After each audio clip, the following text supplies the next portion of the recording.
everyone. Welcome to Scoop Manchester. I'm Erica Brown, publisher of the Manchester Cricket. Usually Liz Brown Swanson is heading up this show and I'm just the sidekick. I'm going to do my best. We have a great show planned for you today. We're really excited. Here at 1623 Studios, we have Manchester Town Planner Sue Brown joining us, and she's going to give us the scoop on all the plans and projects that are the latest happenings in Manchester. So, Susan Brown, I call you Good Sue. morning. Right? Yes. Sue Brown, thanks for joining us. I'm really excited that you're here. I'm super excited to be here. All right. Well, I'm going to start at the beginning because I know that before I started doing this about 18 months ago, I really didn't think of town planning as being a municipal function for smaller towns like Manchester. I really thought of it like Boston, the BRA, big kind of Sure. complicated projects. And I've really come to see, as I've been sort of heading up the paper and heading up coverage as the editor, that there are a lot of things that are happening in town. First of all, there's a lot happening right now. It's very exciting. And consistently, I see that you have something to do with them. Yeah. You're either supporting it or nudging it or getting research about it or really understanding the context of it. And it has a really wide variety of things.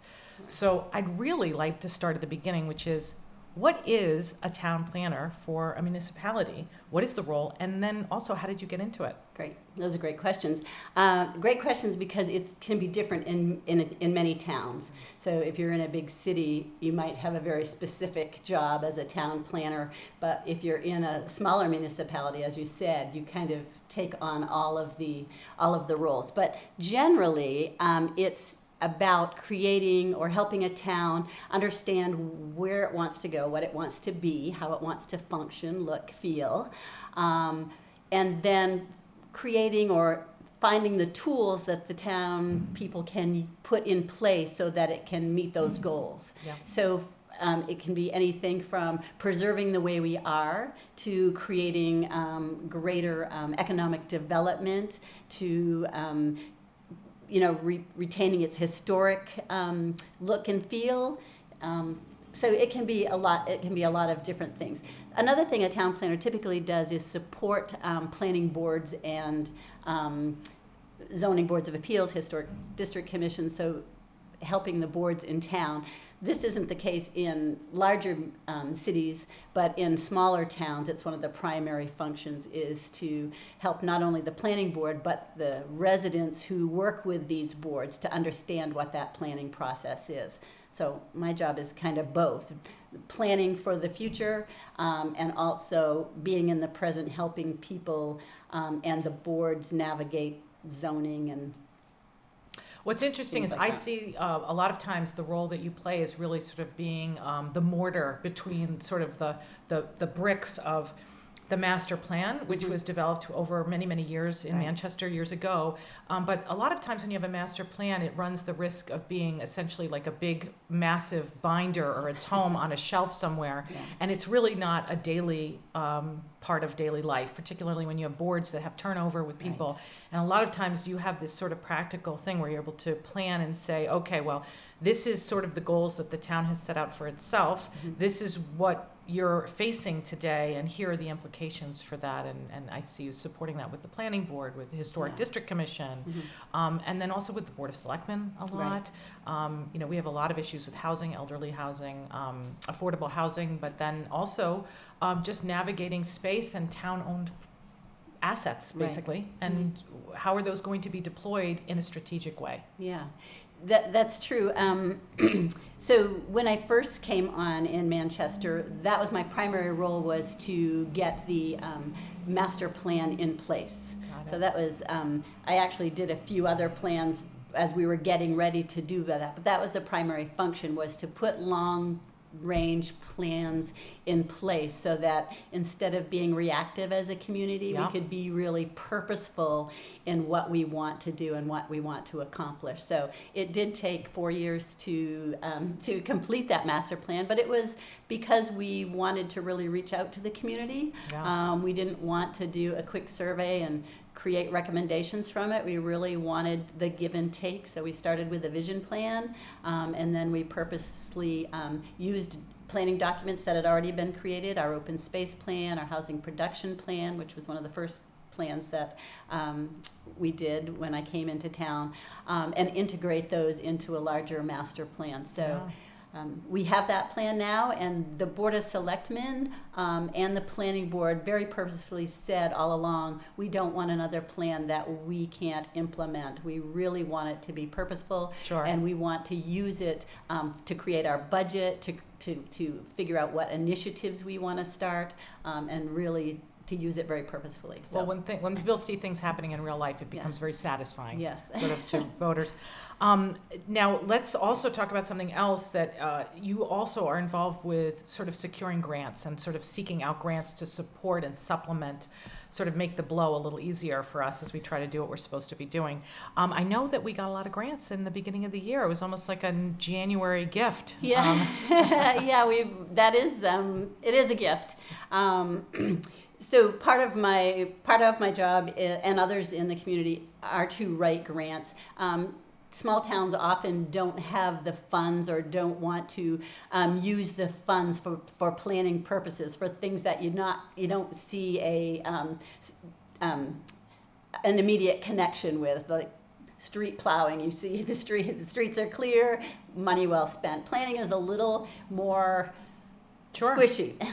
So not a lot of small towns will put money into planning. So we go out to the state and others for those grants, and we've been fairly successful with those, especially recently.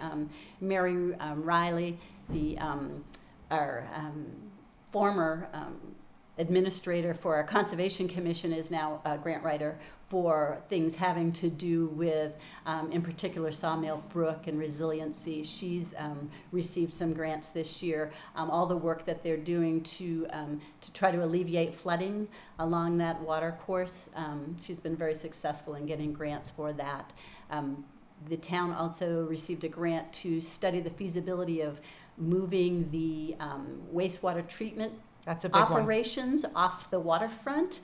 This is long term, but we know that as waters rise, that's really a vulnerable location, and it's nearing the end of its useful life there without putting a lot of money into it. So now's a great time to start studying that and to think about what a reuse could be on that site. So we received a $100,000 grant there. We received an ADA grant, so that part of what we learned in the master planning process is that we really want to be better with taking care of public facilities. So we said we were going to create a long-term maintenance and management plan for each public facility. So ADA is a piece of that. So we received funding for that. That's And fantastic. others. So A lot of stuff Yeah. going on. That's Yes. fantastic. Well, just this week, I want to jump to some things that are in the paper this Yeah. week that have to do with things that you are working on. All things, I consider them long-term, and it's funny, you probably don't because you're a planner and I'm an editor. But one thing that happened this week that was really interesting was there was this, the Housing Zoning Study Group, which is essentially a volunteer group Yes. but a very high-powered volunteer group. I mean, a couple of architects, a couple of people from the Affordable Housing Trust Yes. were also involved with this. But they have been studying the use of, they're called ADUs, accessory dwelling units, which would essentially create, and tell me if I'm getting this right, it would essentially create as a matter of right, town-wide, the ability to have small accessory units that are attached or somehow integrated into a single-family Yes. home, as long as it's got the right frontage and it's all proper anyway, it's compliant anyway Yes. to zoning laws. And that would be a way to overnight, it's an idea for a solution for affordability, to create much more affordable housing, lower cost rental units, 2 bedrooms or 1,200 square feet, whichever is bigger. You could never sell it as a condo. You Right. could never flip it. You're not allowed to Airbnb it. There are a lot of sort of guidelines, but it's essentially allowing people who either want to, it's an option for people who either want to age at home, or young professionals who want to start out, because we have a big problem in Manchester with population. Yeah. Tell us about what happened this week. Yeah, so this week, last week, this study group presented to the planning board. This week, they presented to the Affordable Housing Trust. And they're basically looking for support for this idea. It's not a new idea. Someone dug out a 1988 housing plan, I think, and found that it was a recommendation in that plan as well. So this is not necessarily a new idea, but it's worth looking at. We do have an ADU accessory dwelling unit bylaw on the books currently, but it is so restrictive that people don't practically use it. So Interesting. it requires double the normal lot size. It requires I think it maybe more cars than they're assuming now, but it's really restrictive more than allowing it, and it's by special permit, which is never a given. Yeah. This one is looking for doing these things by right. It's really nice in that it doesn't, people aren't constantly looking to build another house, which Yes. eats up your open space or other undeveloped land. It really uses the houses as they exist. We know many houses in Manchester are bigger than the number of people that are living in them, the need. But where else do they have to go? So a family that's downsizing might stay in a large house for a 5-bedroom house because there are no other options, smaller options for them to go to. I think that happens a lot. I think it does as well. I think so. I was reading something recently that one of the biggest mistakes that people make in retirement is they wait too long to sell their home, and they end up staying in a home that no longer suits their lifestyle and then their life needs, by the way, way longer than they should, and then they find themselves in a situation where the maintenance costs and everything, it gets out of control, everything like that. Right. And also in Essex, you can actually have accessory dwelling units as a matter of right. They brought that up. It's because they never outlawed it. They never made it wrong, and so therefore it's always been right, kind of thing. And that's actually a big solution that they're kind of putting forward to their housing issues, where they're kind of dealing next door to us, which is really interesting. So in terms, you just brought up the Affordable Housing Trust, and I always have the Housing Authority and the Affordable Housing Trust. They're both kind of quasi-state, quasi-local. I know, but a big thing happened this week that had nothing to do with accessory housing dwelling, which is really interesting, and you're really involved with this, and that is the 84 units in our current 3 state affordable housing. And this, by the way, is affordable housing proper. Yes. You know, it's a state designation, it's a mandate, and it's regulated, and then in this case, managed by a quasi-state group, authority, the Housing Authority. And the Affordable Housing Trust has come up with they've been exploring novel ways to upgrade the existing proprities, which are woefully, they're really bad, if I do say so by myself. Some standards. By some standards, let me say it if you're not going to say it, okay? We have Newport Park, which is supposed to be for older senior housing, and it was built in the 60s? 70s. Okay, 70s as townhouses. So they're 2-story townhouses for people, some of which are in wheelchairs, and they are unable really to make it work. So. Let's start there, okay? By anybody's standard, I think that's a problem. So they've been exploring, and they've come up with a novel way of addressing, I think it's novel, I think it's very creative, a way of doing it. And they just went out, I believe, with an RFP to seek developers that would essentially partner with the town and with the state, I guess, right? To redevelop these places. Now, tell me a little bit about that. Yeah. First of all, I just want to say, by my standards, they are they are in need of 2. When we first went to the state to say we really need to find a new funding source for taking care of these units, the state said, they're in pretty good shape by our standards. So that's where that came from. But I absolutely agree. So so it's probably been maybe 2 years by now. We went to the state and had that conversation with DHCD and other members of the state, the Housing Authority, at the state level, and said the funding for this housing, which is critical in our town, is not adequate. They're not keeping up with keeping these as livable spaces. So that started the conversation about what we could do about it. And we came up with the idea that we would look for a development partner to help redevelop these properties. the state then came in and said, well, we think that you could redevelop them by increasing the density and having a certain amount that are market rate, and then use the money from those to subsidize the redevelopment of the others.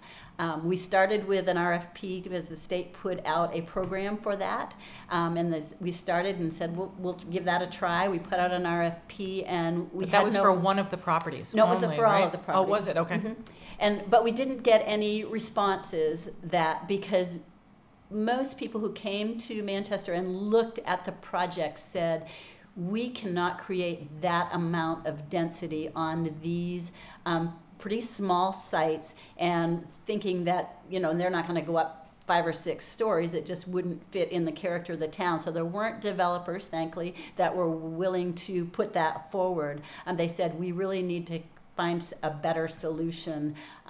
So we went back to the drawing board, and when I say we, it was the Affordable Housing Trust supporting the Housing Authority, the board. That's Chris Olney, John Feuerbach. John Feuerbach, Nancy Hammond, with the Council on Aging, Joan McDonald with the, she was the CPC, Community Preservation Committee appointment. We now have Peggy Haggerty Stack,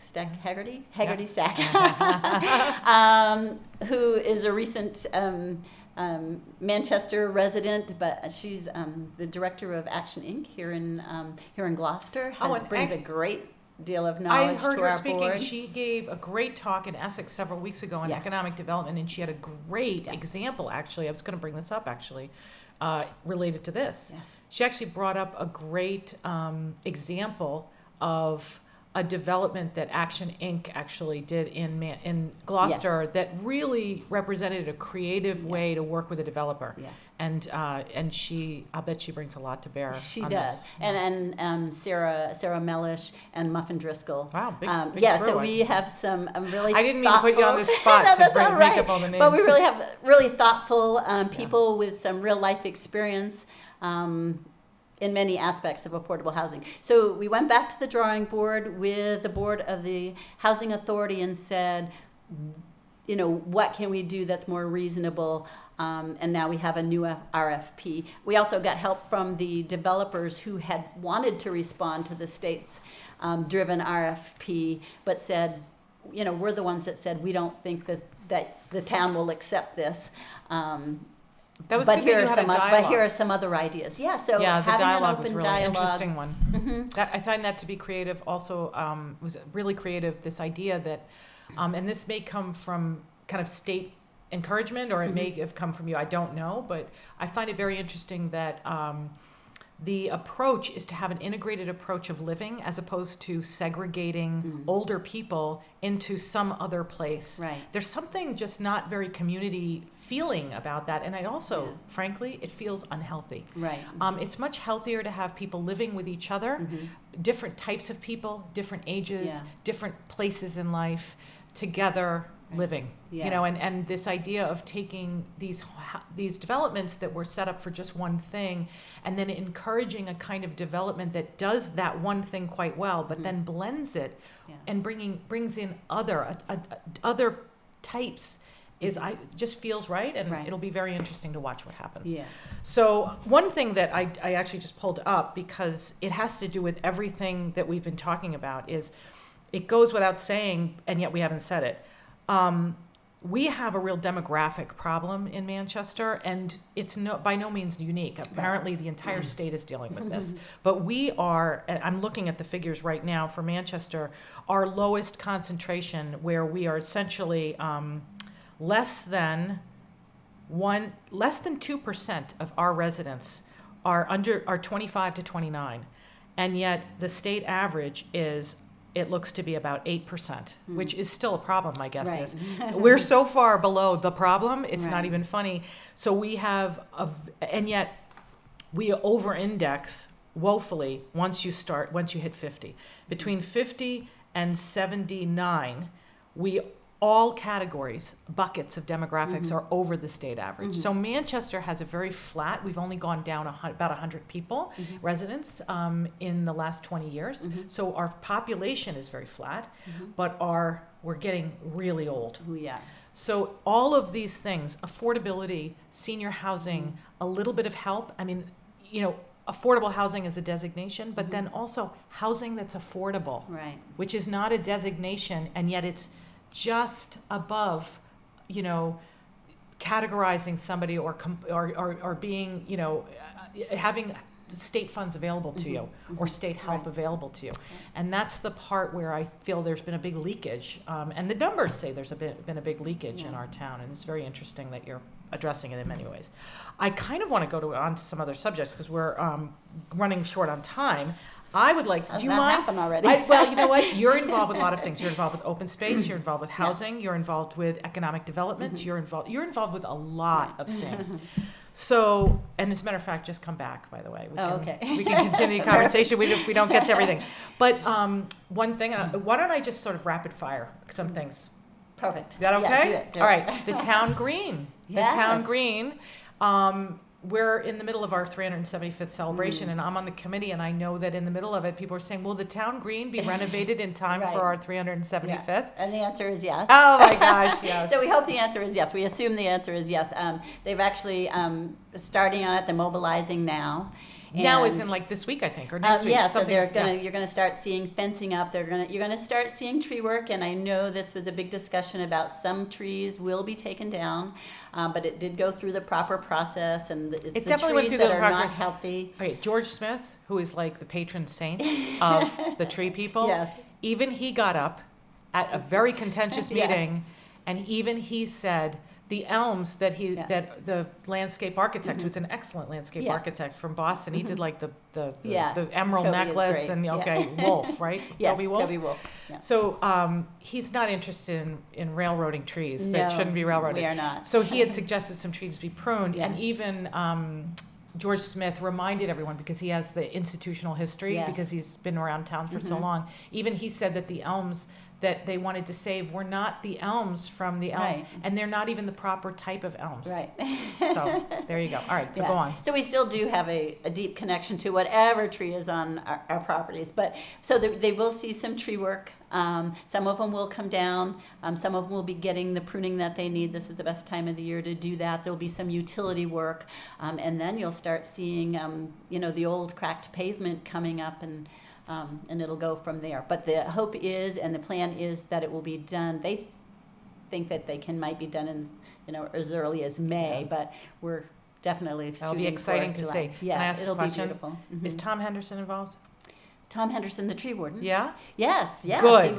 He was one of the first Good. He's such a people good guy. that we called when we knew that we were going to It's a redo great the common. experience to walk through the Yeah. Manchester woods with Tom Yeah. Henderson. Yeah. He knows every tree. It's like he's friends with every single Right. tree. He knows every single one of them. He's really great. Okay. Western Woods. So Western Woods is a new idea that has bubbled up since the master planning process. First of all, tell us where it is. So the Western Woods is the large, undeveloped, many parcels, many different owners. The lands west of Crooked Lane, Pine Street, and then the streets off Pine Street, the undeveloped land behind those, south of 128. So the far end of Pine Street, Yes, south of 128. yes. Going towards All the way to Beverly and Wenham. Hamilton and Wenham, that kind of Yes, all the way to kind the of line. area. All that undeveloped land. They were a lot of it was woodlots, where people would gather their firewood. In years gone by, there was a piggery up there at one point. Yeah. I think there was planned for polo grounds here at one point, but it's undeveloped. So the idea is that we've learned in recent research that the town owns a lot more land than previously known up there. Yeah. A lot of the land over 100 acres, maybe closer to 200 acres, is already owned and protected by MECT and conservation restrictions. Do they So own the south whole of- area is 500 acres. Yeah. South of 128? Yes. They have lands? Yes. I did not know that. Yeah. Okay. It in fact kind of makes a ring around the rest so that the rest isn't even accessible by road. So it's really land that is not accessible, has very varied topography, a lot of water resources, and is land that's never been harvested. So it keeps biodiversity in the soils and in the and in the vegetation, et cetera. So it's really a great resource. And the idea is that since the town owns a lot of it, it's finding out that it owns a lot more than it knew, the idea is to try to preserve the whole Kind of roll 500 it up. acres. And just say, And this properly is what designate it, manage properly it. designate it Yeah. and properly manage it, which is the big thing. Let's use it, right? Yeah. For education, for recreation, for passive recreation, and for management, bird habitat, all of the great things that can come out of this preservation effort. 500 acres is a big piece of land to think about preserving and managing in this day and age, and particularly when you're in Manchester and there's not a lot of vacant land, to take that bold move and say this is the right thing to do. Yeah. It's our, it's our watershed for the primary drinking source in town. I think that's very interesting. Yeah, so we're testing the water to see what kind of support there is for that, and I think that there will be good Okay. support for it. I'm going to go at the risk of like going backwards. Mm-hmm. We don't have much time left, but I do want, because it's a big thing, Yeah. but we don't have a lot of time. We might do a thing on Okay. it, is the recodification of, so I'm going backward. I'm going Sure, back that's to right. housing, I'm sorry. That's right. And zoning. But for the first time in a very long time, maybe 30 years, Yes. the town of Manchester, and you are very involved in this, is going to recodify the zoning bylaws. Yes. Just say what that means, because Sure. recodification is a very, obscure term. Obscure term. Doesn't roll off the tongue. No. So the recodification generally is a reformatting and updating of a bylaw. And typically it's so that it will read easier to a resident who's trying to wade through it and see what they need to do. It's easier to administrate because the boards can easily see what they want It's to do. very patchworky, right? At, Yeah, right, so at this right- point, it's become yes, very patchworky. Yeah, so we had our bylaw developed, and then over the years, things were added to it. That's right. Things get just kind of tacked on at the end.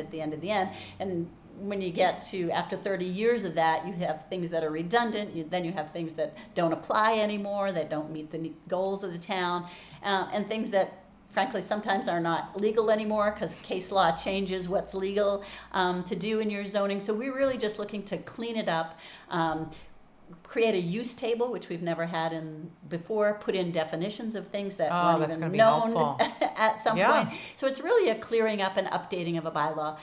We will want to change some things because if they don't make sense and meet the town's needs, if it's not a tool that will meet the town's needs, for example, creating ADU accessory dwelling units, if that's really one of our goals, then we need to make some changes. So we'll make some changes too. And the great thing is that the board has been working on it diligently. As soon as they have kind of a